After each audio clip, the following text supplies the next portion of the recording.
Okay, here's part 3 of my cruise review of the Norwegian Dawn, Norwegian Cruise Lines. And what they do is they sail out of Stockholm, they go to Helsinki, they go to Tallinn, then they go to Riga, they go to Kalapita, then they go to Gdynia in Poland, then they go to Rostock, then they go to Kiel, then they go to Copenhagen, Denmark, then Gothenburg, Sweden, which is on the southwest side of the country, and then they finish up in Oslo. Well, they said that they had 4.5 to 5 hours to turn out everybody on the ship, resupply and restock, and then they go back on another cruise and they do the reverse order. And apparently they keep doing the same thing back and forth. I talked to some of the crew members. Those people said they stay out for 8 months at a time. Many of them were from Malaysia, Zimbabwe. One guy was from Singapore. There was somebody else from Thailand, Philippines, Ghana, a couple people from India. One guy was from Turkey, and there were some former Eastern Bloc people on the ship too. The people on the ship couldn't have worked harder. I think the management of the cruise line could have done things a little bit better. And I think this is my 5th cruise I've been on in my life, but they renovated the ship in 2021, and it's a big ship, but they only have one power outlet that was a UK type with the 3 prongs. They had a power outlet that was a Euro 220 outlet above the refrigerator. Then they had an American one next to the UK one, and then they had another 220 outlet above the TV set next to the balcony. But there was not any USB outlets. There were no no power outlets next to the bed, which is really kind of a pain, because if you wanted to plug in your laptop, the cord wouldn't reach that far. So you had to, worry about tripping it over. And I just thought when they renovated the ship, they could have done a lot better on that. Their internet was pretty good. Probably the best internet I've had on a cruise. I took an Alaska cruise 2 years ago, and the internet was really dicey.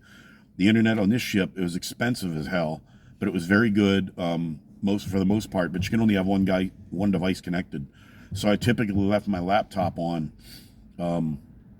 With my cell phone, we were near enough ports that I got data service, except when we were out in the middle of the Baltic. So I didn't really need to use the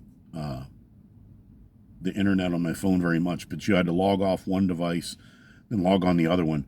With a ship that size, they've got that satellite thing. They don't need to be charging people $49 a day for the internet. I mean, I thought that was really unreasonable. We did get the drink package, which I'm actually in detox right now. I'm not going to have any alcohol till Saturday. I got to give my liver a chance to recover. My wife and I were living on mixed drinks during much of the cruise. So anyway, sometimes that's not a good choice, but hey, I only gained 5 pounds. We ate like rock stars. The food was decent, wasn't great. Some of the food was kind of bland, like they were missing some spices, but it was decent, and there was plenty of it. They really have that food service down to a science. Sometimes the logistics were kind of weird. When people came back from a shore excursion, everybody rushed to dining hall. But I would recommend Norwegian Dawn.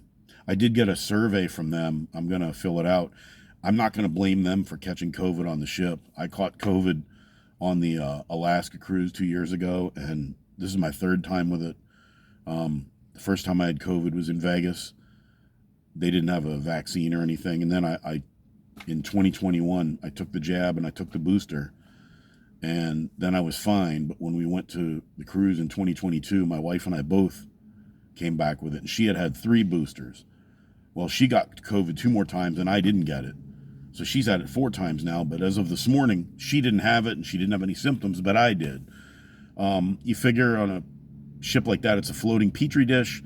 Everybody, you got people from a lot of the parts of the world where they're not real big on sanitation. You're crowded in elevators, you're crowded waiting to get on the ship, you're crowded on the bus. You can't really blame, that's just part of the risk of taking the cruise. If it's anything like before, so far, it wasn't nearly as bad as the second time I had it. That was a lot worse. But I will prevail. This hasn't been the first time, and it probably won't be the last. because these viruses do tend to mutate. But when people call something a vaccine, you know, in some cases it is, but in other cases it won't keep you from getting it. It's arguable that it reduces the symptoms. Some people say yes, some say no. But my son and his wife, well, fiance, soon to be wife, they never got a jab and they never had COVID at all. So, you know, you don't know who to believe on it. But that's neither here nor there. I'm going to make one more short video and then I'm going to call it a day on this.